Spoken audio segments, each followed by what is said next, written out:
Alright, down here at hive number 2 for a routine inspection. Hopefully you can hear me. Just finished with number 1. Ton of bees flying around. If you can't see that off camera there, I pulled one of the medium boxes from hive number 1. Moved 5 frames of brood and food in between the 2 medium boxes. I plan on giving that box to number 2 since they are still in a single deep. So this is my effort to help number 2. I also help number 10 with another medium box from another colony. My effort to help the colonies basically make it through the fall, well, make it through the summer and the fall without feeding them. And of course, help them over winter. So, routine inspection of number 2, single deep. I don't have a queen excluder. If I found the queen on the inner cover, that'd make this inspection a lot quicker. But my plans are essentially just to conduct a routine inspection, find the queen, cage her, move through the rest of the frames if I need to, which once you find the queen, that's not exactly necessary unless you're trying to prevent them from swarming, which this time of year I'm not. If I find any swarm cells, supersedure cells, I'm just going to let them do their thing. Some of the colonies have been a bit aggressive, which is a sign they are queenless.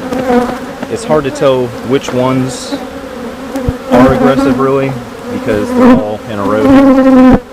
So, see if we can find a queen or evidence of a queen. Alright, so check this out. You can see that supersedure cell hopefully right in the center of the frame.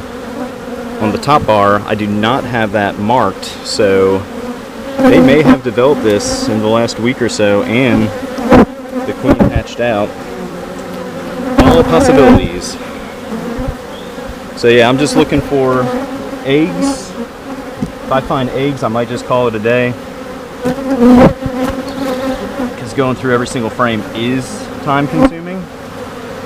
And I will admit it, not exactly necessary if you can determine a colony is queen right by finding eggs. That's an extremely good sign that they have a queen. And this is a good frame to look for eggs. However, with how dark the comb is, I can't see in there at all, which is why I use this flashlight.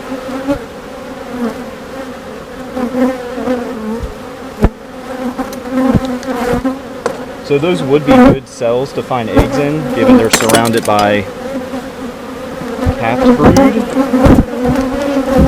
But so far I do not see any eggs. However, it's also the second frame.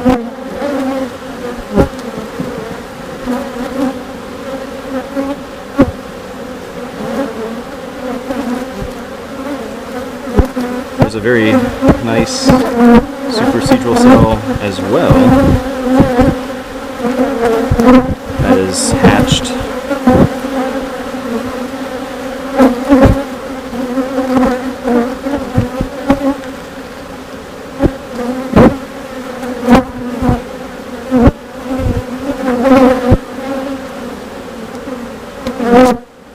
You can see that bee with some nice pollen right there.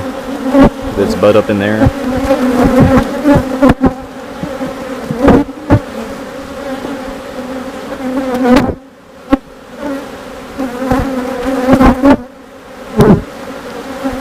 Yeah, this colony definitely determined something was going on with the queen, because there's another supersedure cell there that looks like it's hatched out and the bees are cleaning it out.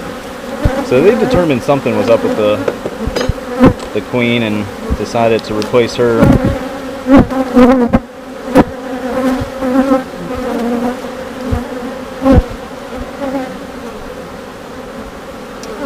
Still no eggs.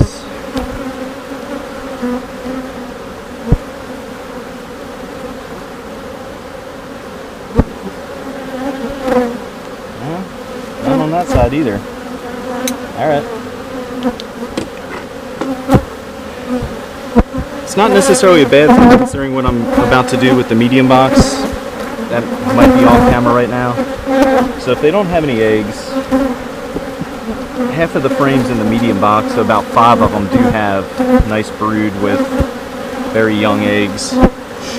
So if this hive is truly queenless, if none of those queen cells had hatched, if the queens didn't make it back from their mating flight, we're about to get 5 frames of some pretty nice eggs or brood where they can do something with it. Yeah, I don't see any eggs on this side either. And there's a queen cell right there that looks like it has not hatched. It's hard to tell. It's tucked up in the corner.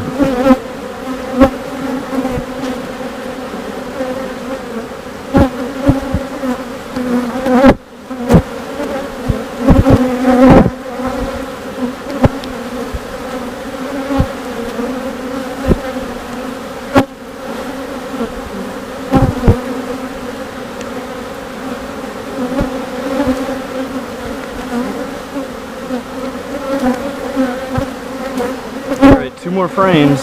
They might be queenless. I don't know, it's hard to say. I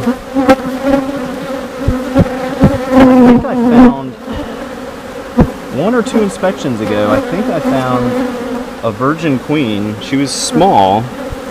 I caged her and she stayed in the cage, so she was a small queen, but she was definitely a queen because she couldn't get out of the cage at all. And if that was 2 to 4 weeks ago, and I'm not seeing any eggs now, she may not have successfully made it, or something may have happened to her on her return flight.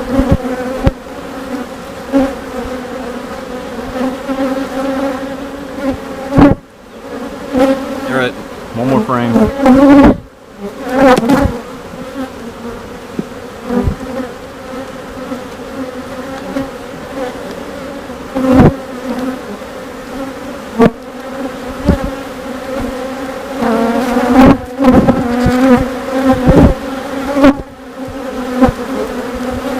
Yeah, those cells at the bottom of the frame, very clean, easy to see, to where if they had a laying queen, you definitely see eggs by now. Alright, well, hey, I feel pretty good about my plan. I'm glad I decided to pull one of the medium boxes on hive number 1 even before I started the inspections. My main thought, because I remember some of the medium boxes that I kept on as supers post-harvest, just to see how much nectar the colonies would store. Hive number 1, I didn't have a queen extension there, so the queen moved up in that box and actually started using it as a brood extension. So I'm happy with my decision, which was mainly just to give the single deep colonies a little more room for brood and a food boost, but it looks like this colony is queenless. And like I said, I moved half of the frames from the top medium and the bottom medium, so this medium box has quite a bit of brood. More importantly, because this hive looks like it is queenless, it has day-old eggs and everything, so they should be able to make some queen cells out of it.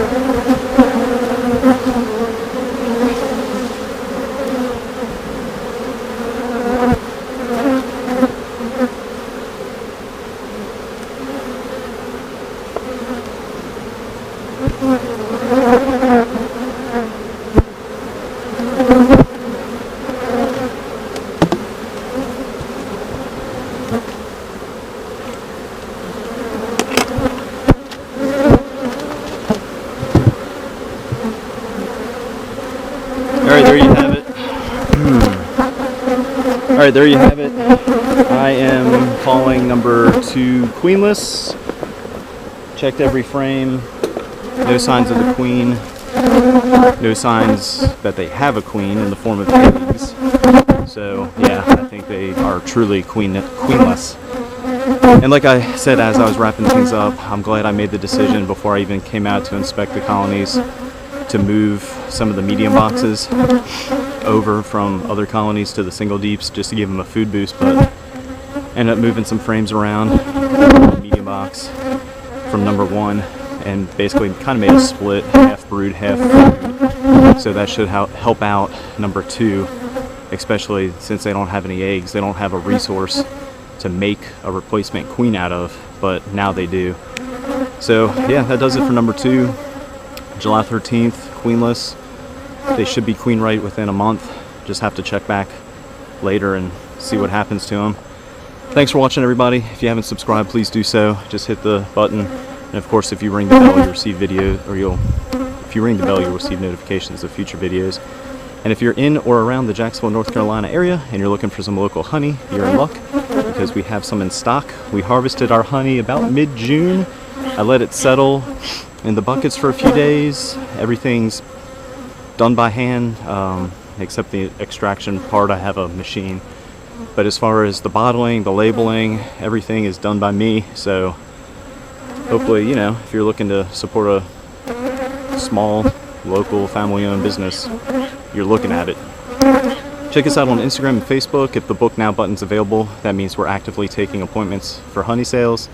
Just click on the button, takes you over to our Square site. From there, just make your appointment. Appointments can be made 7 days in advance, and we sell honey, or we make ourselves available from 9 a.m. to 9 p.m. If you need any help, just message us through Instagram, Facebook. Our contact number's on there. You can call or text. Just try to get a hold of us if you need any help with making your appointment. We only harvest honey once a year, so what we have is it, and once it is gone, it's gone. So first come, first serve. All right, check back next time for a follow-up inspection of hive number 2. Hopefully we can see some evidence that they have become queen right, and who knows, maybe we'll even find the queen and be able to mark her. All right, see you then.